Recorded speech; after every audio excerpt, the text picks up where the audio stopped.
one of the original Brandeis trustees until her death in 1962, and who taught at Brandeis for 3 years, was Eleanor Roosevelt. And we're thrilled to know that you'll be playing or portraying her in one of your future projects. So what drew you to this?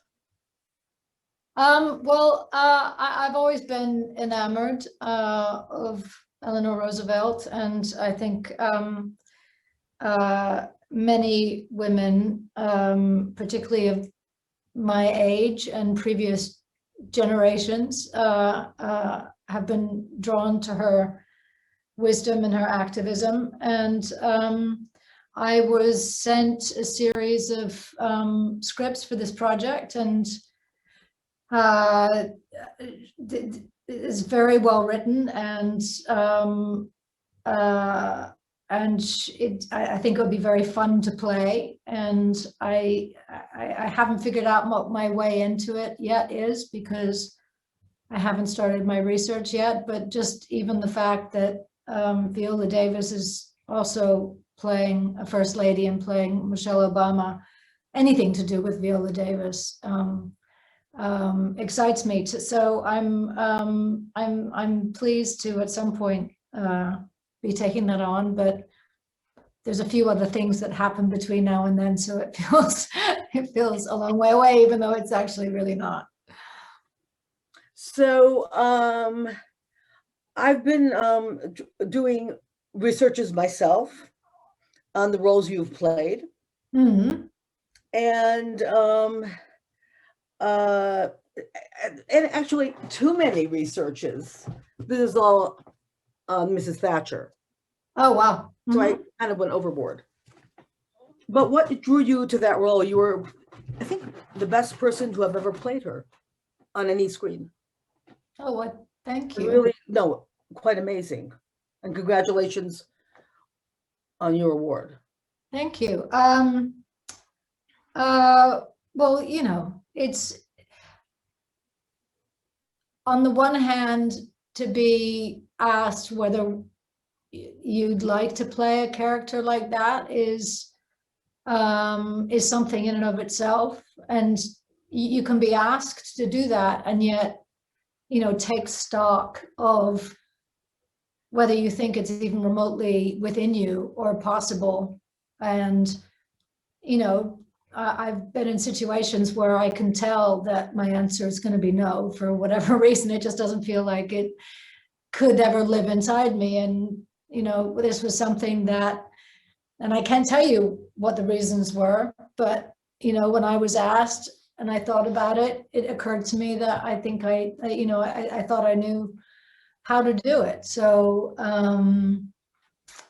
so it was kind of that, you know, because she's, I mean, the reasons to take on a character like that, if you feel like you can, are many. You know, actors are always looking for complex, multifaceted characters, and she is definitely that. So,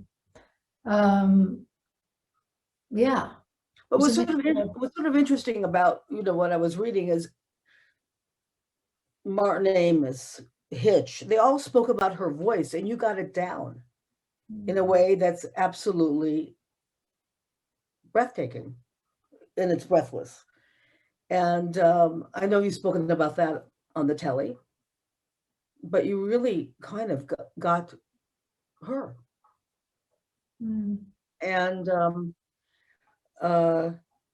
but then, you know, I'm a bit, one of my very favorite shows is Sex Education.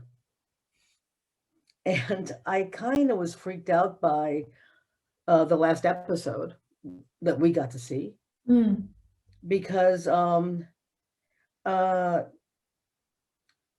afraid that Otis could they have a sibling from alien DNA? Not alien DNA, what? Yes. No, everyone's asking about the X-Files, and I'm like, and your physician says, actually, she seems there've been other surprises. So we're really looking forward to the next season, which I gather you finished filming.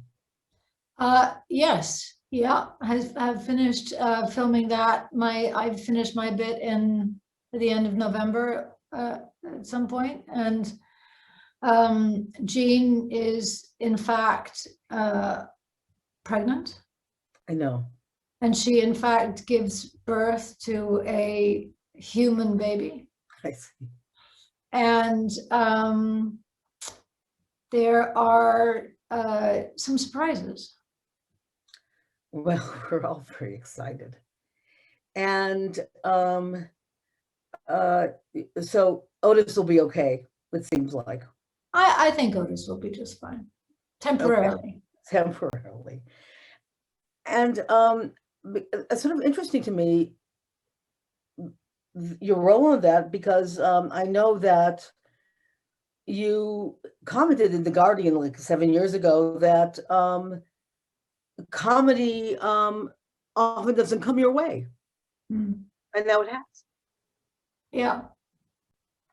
I mean, I think a lot people either forget or don't realize that, quite a few of the X-Files episodes that we did were comedic episodes. And we had some, very good comic writers on the show. And, Darren Morgan and even Vince Gilligan, who, as you may or may not know, went on to do Breaking Bad. There's, Yes.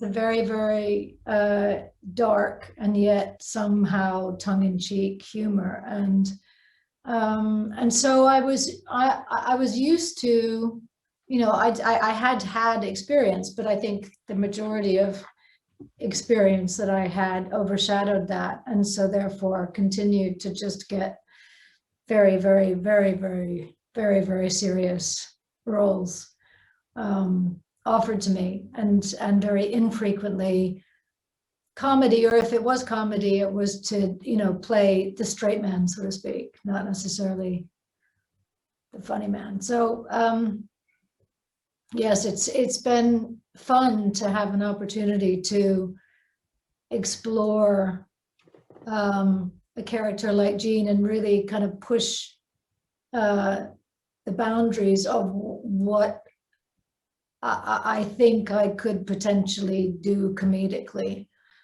And yeah, so it has been fun.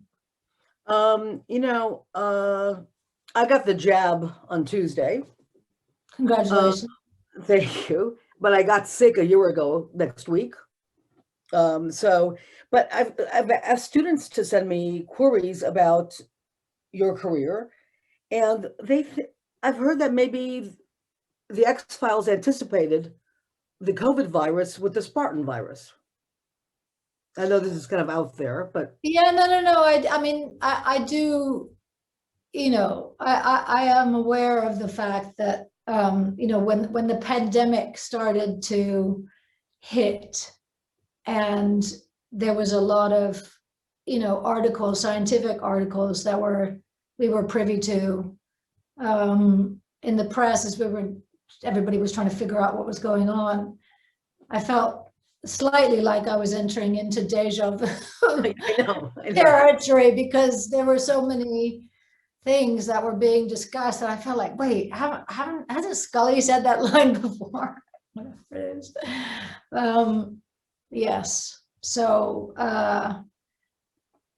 what about the Scully effect? Similar. What about the Scully effect, that you have inspired so many young women to go into? Well, the Scully effect is not a virus. It's not, or although I guess it was a little bit of maybe an epidemic amongst young women. Scully effect being the increase in young women, particularly entering into STEM subjects all of a sudden as a result of Scully's presence in culture, that she existed as a role model or somebody to identify with, and that it increased by like some huge, ridiculous percentile, the amount of applications that went into STEM subjects by women. Well, why ridiculous? Just because it's unfathomable, because you kind of could think, really, is that possible? That it, I mean, it was like a 60% increase by that, which yeah, it's crazy. It's Crazy good. cool, ridiculous Crazy, cool. crazy I cool. mean, yes. Mm-hmm. And I know that you have played and you've been awarded for playing Blanche Dubois. Mm-hmm. Mm-hmm. And I've been trying to watch your performance. I couldn't find it online any longer. But could you tell us something about wanting to play her? And also, we're going to go to the next other Stella you play in the fall. But yeah, well, Blanche Dubois, sister to Stella Dubois or Stella Kowalski. Yeah.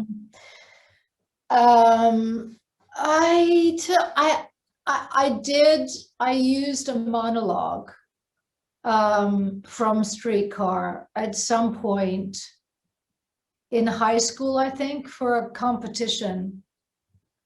And I guess it must have been from that moment that I decided that I wanted, at some point in my life when I was old enough, to play her. And so, you know, as I got closer and closer in age to when that would be appropriate, I started to actively pursue putting a production together. And it probably, from the moment I really started to work on it to when it came to fruition, was probably about a 10-year period. Wow. But it wasn't until I started to work on the script and started to memorize some of the lines that I realized one of the monologues was just so unbelievably familiar. I almost knew it already by heart, and I couldn't remember where or why. And I guess I must have spoken about that in an interview. And my mom emailed me, having read the interview, and said, well, you did that monologue for this competition when you were in high school. And then I realized that it was exactly 30 yean exactly to when I had done that monologue to when I was now getting to do it as an actual play. So again, I can't tell you, you know, what it is about Blanche. I mean, you could, you know, I'm sure there are some people who know me who get why I felt like I might identify with her in some way. And I can certainly think of some reasons, but I don't think you would necessarily be able to tell me walking down the street that I would, you know, either have a desire to or be able to play Blanche Dubois. So it is one of those things that it is an internal mechanism somehow. It's a questioning, I think, almost of one's cellular makeup, whether there's enough of a degree of, and it's not even just identification and it almost feels as if we, you know, we share DNA somehow. And same with Thatcher. And, you know, that doesn't make any sense, you know, logically. But I think sometimes with characters like that, and certainly I think with literature like that, it when you take something on that is as profound as I think Williams's writing is that on some level you do share DNA in the doing of it. Not alien either. DNA. Oh no, one of my favorite actresses is Anna Magnani, whose life was transformed by Tennessee Williams. So I'm an Italian historian in my other life. What about the other Stella? In the fall? In the fall. Mm-hmm. I know that you know, going back to that interview, you talk about how you had to confront issues of femininity. Blow drying your hair? Which, by the way, I did today. I had to confront issues of femininity, blow drying my hair. I'm not quite sure what you're referring to. Oh, it's in the Guardian article, the Guardian interview 7 years ago. Oh, that doesn't ring a bell. Okay, no, it's maybe, who knows, but it was basically about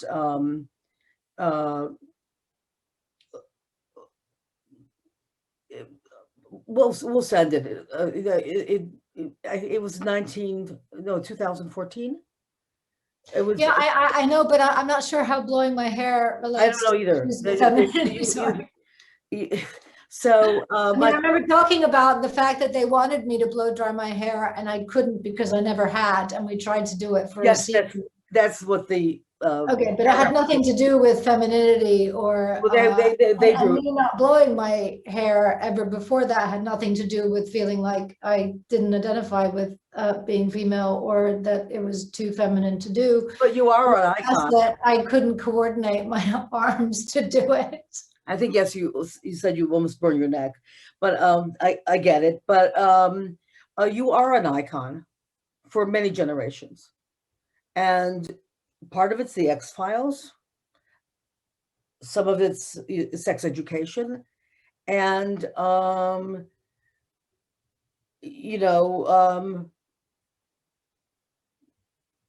you have 3 children.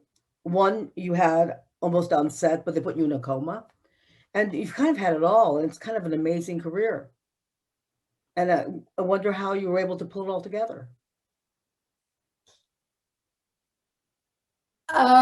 Well, just to get clear on having a baby in a coma, I mean, I had a baby naturally. I mean, I did have a C-section, but I wasn't put in a coma to have a baby. But my character was in a coma. Yes, that is correct. And in the show, they used my pregnancy to exemplify tests that aliens were doing on me or on Scully. And they used my pregnant belly as if it was being blown up by air or some alien gaseous thing. Just to be clear about that. And yes, other than that baby that was inside me and is alive and well and 26, I do have 2 other children. Yeah. And I've been incredibly lucky in my career. I feel, have been able to be, as present a mom as I can, and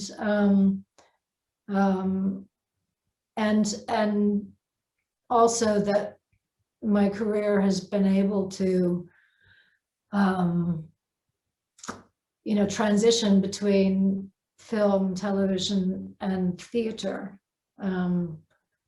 is somewhat miraculous to me because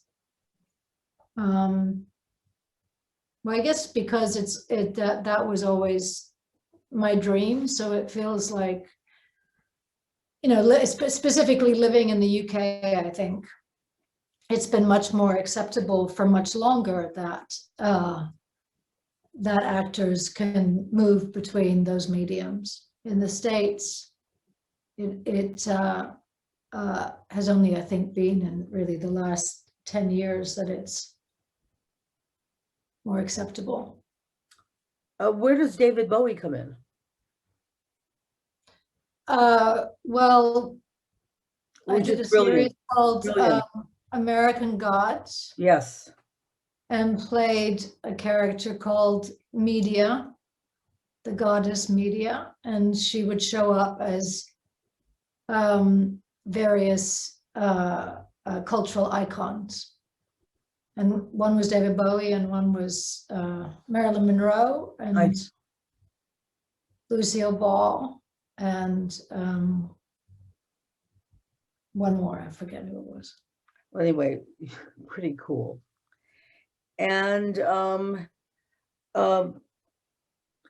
there's been some chat on the internet, and we just discussed before we went online that we're both from Chicago, which I'm very. I grew up there where you grew up in Rogers Park. But what about this? No, I mean, I grew up actually in Wicker Park, and I didn't grow up. I was born there, and I lived there for a year and a half or 6 months. I thought it was longer than that. No, 6 months, and then we moved to Puerto Rico, and then we moved to London. But anyway, my part of town. But there's been some, talk. Alec Baldwin got off of Twitter about your accent. And it was sort of interesting because I was derided at Princeton for having a Chicago accent. I lived in Chicago until I went to college. And I was just curious about this controversy that it seems to grab. I mean, I actually haven't been paying attention to the controversy. Somebody sent me a text about it because I don't have social media on my phone, so I don't look at stuff. But yeah. I mean, it's sort of interesting because I tried desperately to get rid of my Chicago accent, and then people deride me for sort of having British affectations. Like I say Renaissance instead of Renaissance, whatever. What is your passion project for the future? What is the project you would most like to do? I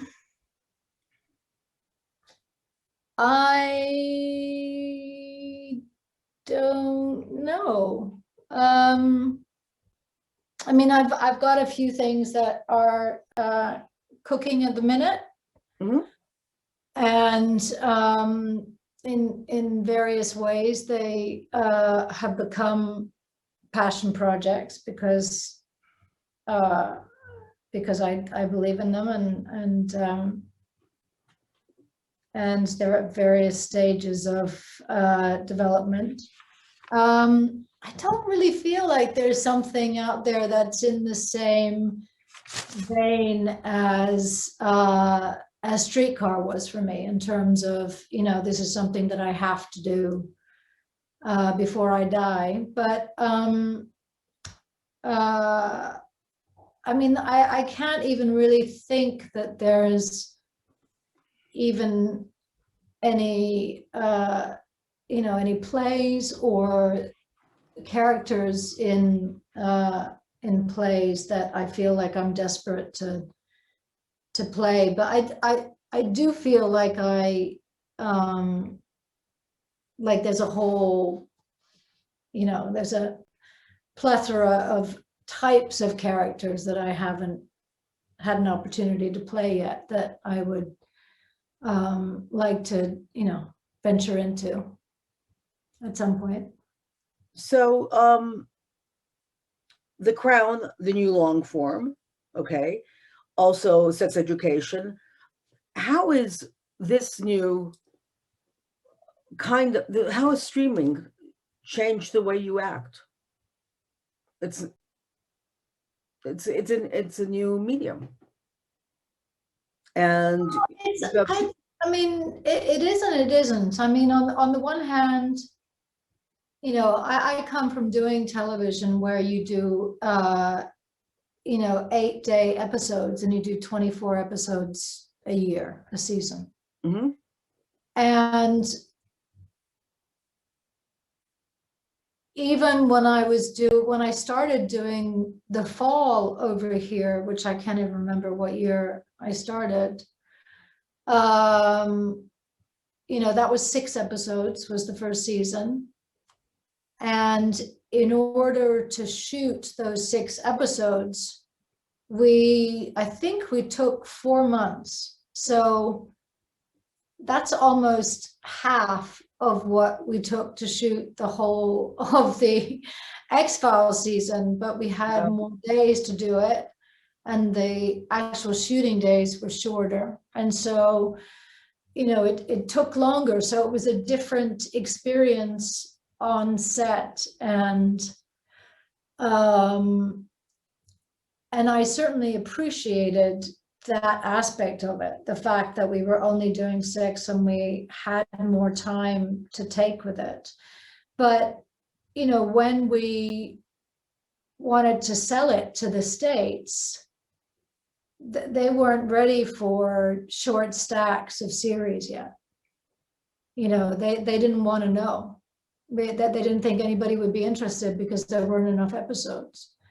And so it was only Netflix as a streamer who took it on, in the future seasons to stream it. Now, that didn't have an impact on how we shot it then or how we shot it in future seasons, because we were still taking the time that we were taking.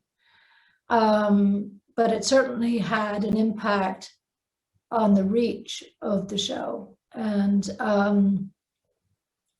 the only difference I feel in terms of the only real streamer that I have experience with is Netflix, and I've been fortunate enough to work with them on a few things now. But they really give the creative team space to do their work, which has not been my experience or what I've heard of others' experience with either studios or networks.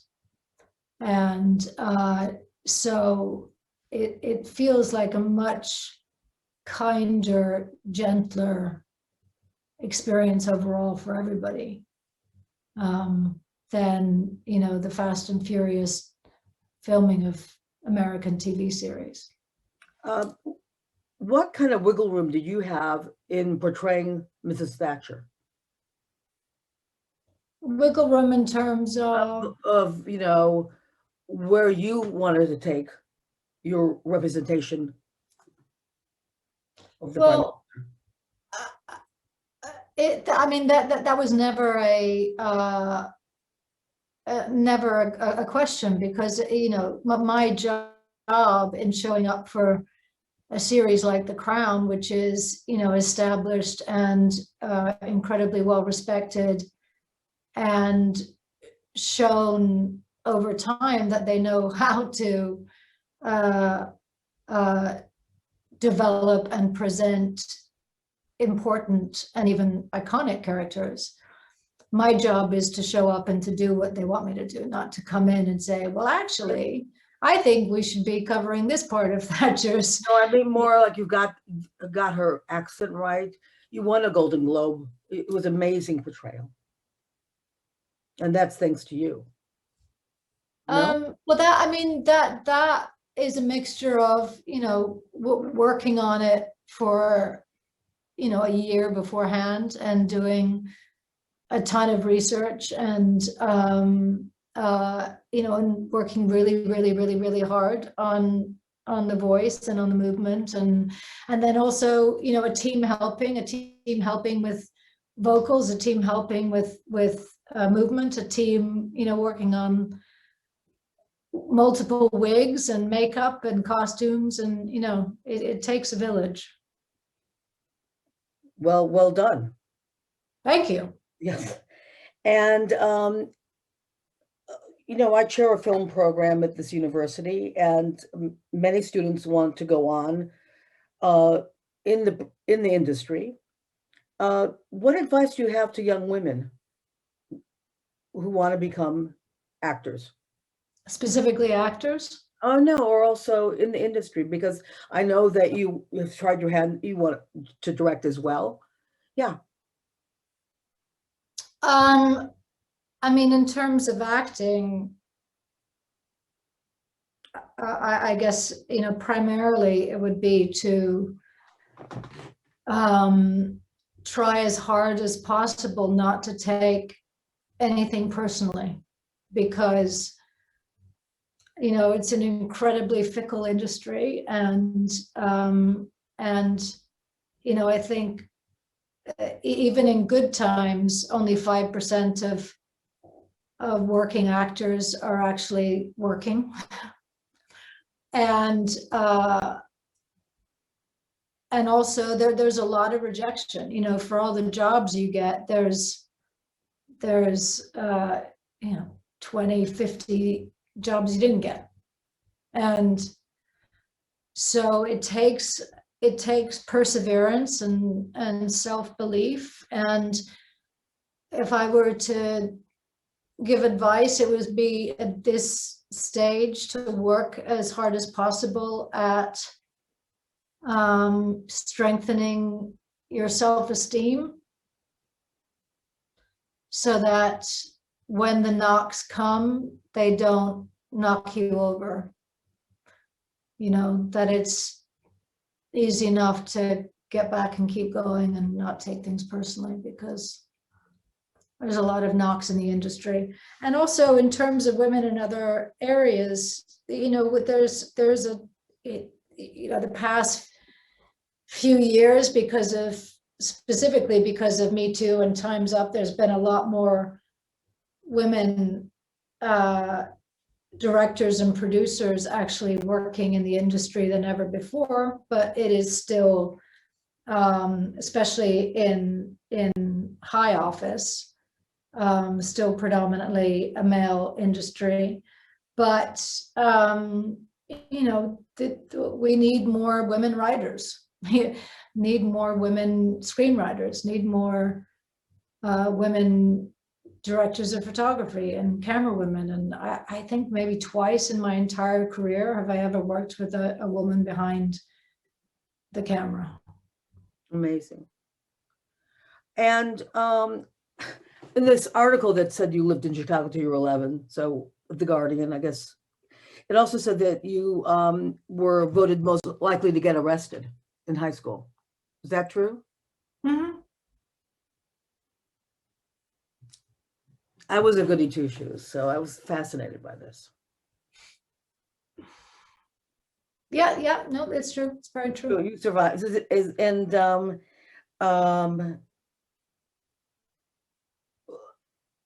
your experiences, I mean, you make a definite separation between working in the industry in the United States and also in the UK. And could you tell us a little bit more about that? That I suspect America is largely behind because the industry is more private. No, I mean, my experience of working in the States is pretty, you know, overall is pretty solitary. You know, I was on a television show for nearly a decade. And so I grew up in front of the camera and in a very intense experience. And but the films and you know, the work that I've done since then, not much of it has actually shot in the States. So I can only really talk about it in relation to, you know, that one. I guess there was another series that I did for a short time. You know, a couple of the other shows that I did, whether it was Hannibal or American Gods, were shot in Canada. But I mean, where television is concerned, in my experience, you know, the scripts are still coming in while you're shooting. The pages are still coming in while you're shooting. And you know, and that's a lot of pressure on a lot of people. And yet there is the networks want a lot, that they want a lot of bang for their buck. And so there's huge expectation and huge pressure on the creatives. And sometimes that becomes, really debilitating for people. And my experience in working in the UK so far in television is the scripts are written before you shoot. And so, it gives people a little bit more leeway, and everyone can, plan ahead and budget ahead and relax a bit, and they know what they're jumping into. And so it's just a different, I understand how that happens, and I understand,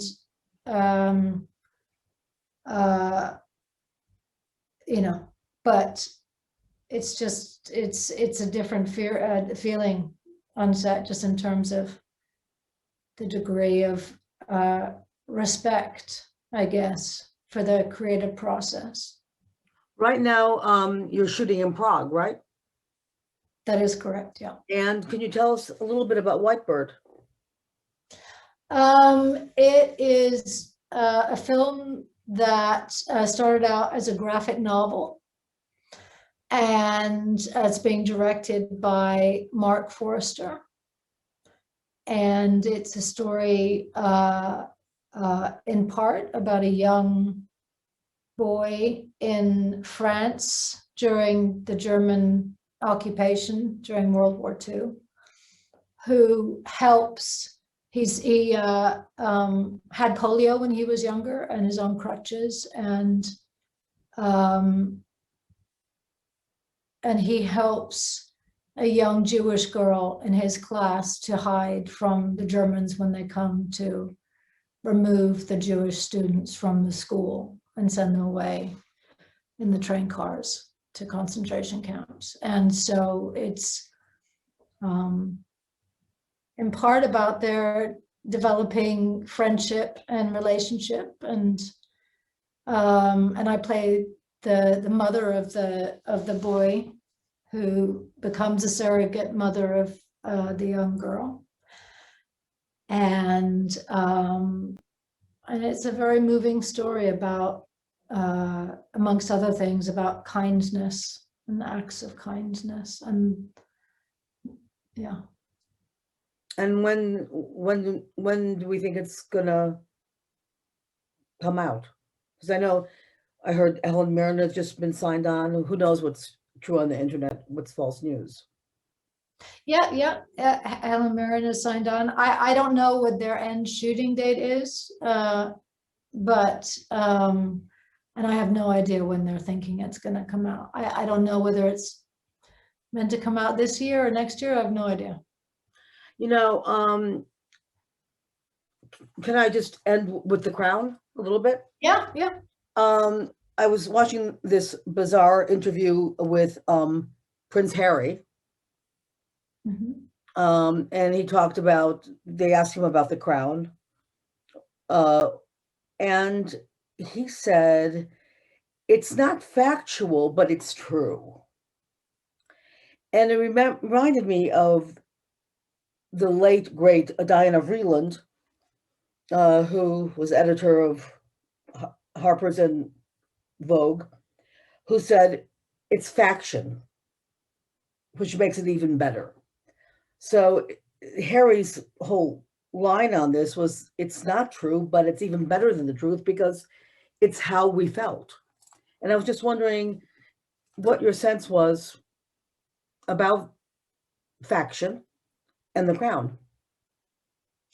Well, this is a drama, and I don't think anyone who works on the show has ever declared that that the series is verbatim. We all approach it as we are playing characters based on real life characters. And in any drama, that there has to be a degree of creative license. And, you know, there are hours and hours and hours and hours and hours of conversations that are had that nobody has privy to. And everything is either mute or it's hearsay. And so to fill those scenes, you have to use your imagination based on the knowledge that you have of those characters and the political climate of the time. And the, you know, there's so many elements that go into it, but at the end of the day, it is creative license, and that is a necessity. Oh, it was rather So- brilliant, by the way. No, I agree with you. No, but it does, you know, come up, you know, as an issue. And I thought, again, your rendition of Mrs. Thatcher, and also, well, they kind of just wrote about this after the series first aired in December or November, whenever it was, that Mrs. Thatcher and Princess Di, as portrayed in The Crown, gave rise or explain Brexit and British populism. And so I thought that was kind of interesting from a political point of view. That, you know, Okay, I didn't read that article. I think one of the things that was interesting that Harry was saying, which I did find interesting, which was that, you know, that he finds more in The Crown to be accurate than what he reads in the papers about himself. And right, so yeah. for someone like Harry, who should know better, you know, not should know better, but would know what the truth really is, to say something as bold as that is saying a lot. And so I think that, you know, hopefully at some point the papers will put that kind of false uproar to rest, and just accept that, hey, this is, you know, like any other TV show, this is just entertainment. Well, I must confess it's more for me. I think it's brilliant. It's really fantastic. And I want to thank you so much for coming today. Well, thank you. It's been nice to And talk to you. yes, and we'll be in touch. Okay. Thanks Bye. very much. Sure. Bye.